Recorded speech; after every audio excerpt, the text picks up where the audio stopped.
Coucou toi, ça fait longtemps qu'on s'est pas vu. Eh ben, on y va? C'est bon? On peut y aller? Ok, eh ben c'est parti. Eh oui. Ok ladies, aujourd'hui on se retrouve pour une nouvelle vidéo sur comment trouver le nom de sa marque. C'est une étape hyper importante, surtout quand on fait une création d'entreprise. Vous avez une idée de marque et vous comptez vous lancer dans l'entrepreneuriat. C'est jamais facile, c'est une étape qui est très importante, surtout que ça peut durer longtemps dans le temps. C'est même un exercice difficile car beaucoup de noms sont déjà pris et beaucoup de personnes se sont positionnées sur leur marketing. Lorsque nous avons une idée d'entreprise, l'une des premières choses sur notre liste est de trouver un nom. Cependant, il peut être difficile de trouver le bon nom en raison de la longueur et de la difficulté de la recherche, surtout en fonction de son positionnement. C'est l'un des challenges auxquels vous allez devoir faire face. Choisir un nom de marque peut être complexe et fatigant, mais c'est crucial pour avoir une bonne image d'entreprise, une bonne image de marque. En tout cas, dans cette vidéo, je vais partager avec vous certaines techniques que j'ai utilisées pour gagner du temps, ainsi que les erreurs à ne pas commettre. Ça peut faire gagner quand même du temps si on évite les erreurs. Au fait, n'oublie pas de t'abonner à la chaîne YouTube, ça ne coûte rien et ça m'encourage pour la suite. Ah si, ça te coûte du temps et des efforts, mais surtout mets un pouce bleu. Et on continue juste après le générique. À tout de suite.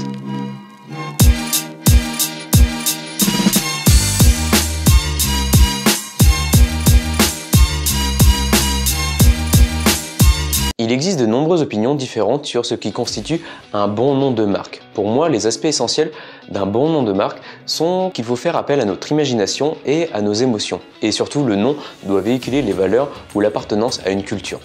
Créer un nom de marque est loin d'être anodin et surtout ça demande quand même de la créativité. Le nom de votre entreprise vous suivra partout, tout le temps. Et ça en tout cas ça aura un rôle à jouer dans la notoriété de votre marque ainsi que dans son identité.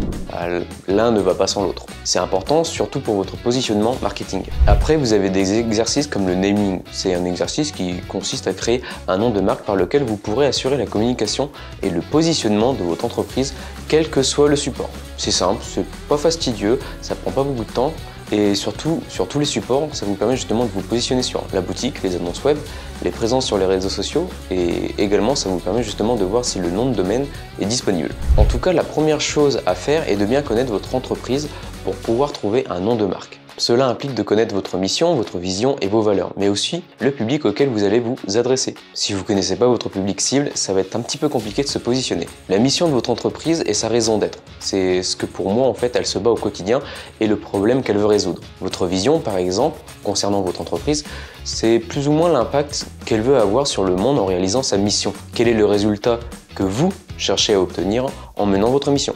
Et surtout les valeurs, en tout cas de votre entreprise, définit surtout ce qui est important pour elle. Les valeurs permettent de connaître les priorités d'une organisation et guident ses décisions. Pour tout processus d'image de marque, il est toujours important de tenir compte de la façon dont les clients réagissent émotionnellement au langage. Les mots doivent s'accorder entre eux de manière à avoir du sens tout en sonnant correctement, surtout à l'oreille. Des fois on va entendre des noms de marque, on fait ça passe pas trop.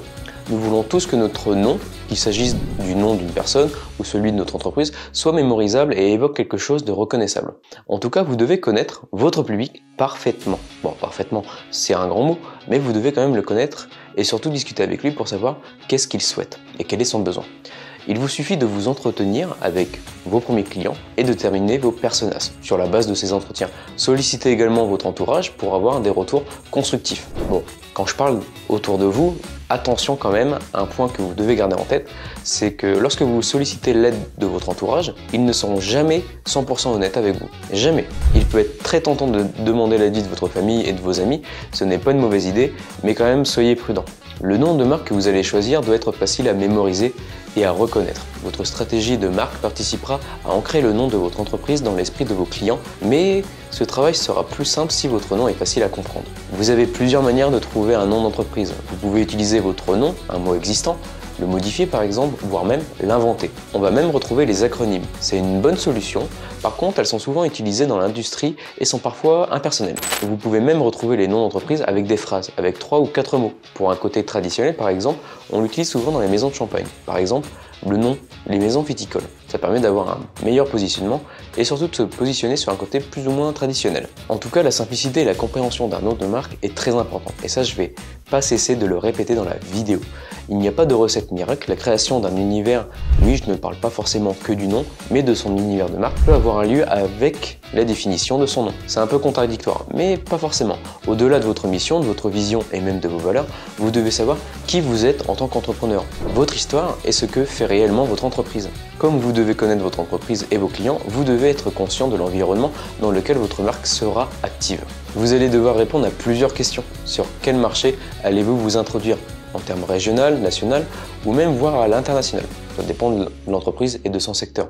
Quels sont vos avantages de l'entreprise concurrente ou de la vôtre? Comment allez-vous vous positionner par rapport donc à vos concurrents? Qu'est-ce qui vous démarque? C'est des questions idiotes, vraiment idiotes, hein. C'est les choses qu'on va retrouver dans un business plan, mais qui ont quand même un sens. Elle vous permettra de savoir comment vous positionner, gérer votre communication par rapport à vos acteurs et donc de sortir du lot. En tout cas, déterminer un message simple et efficace. Ça paraît simple, mais c'est compliqué à mettre en place. Il faut reconnaître qu'à travers le futur nom de votre marque, vous ne pourrez pas tout exprimer. Vous allez devoir faire un tri, savoir ce qui est réellement important et ce qui fait votre meilleur atout pour différencier de la concurrence. Créer un nom de marque original en se basant sur les mots-clés reste la meilleure solution.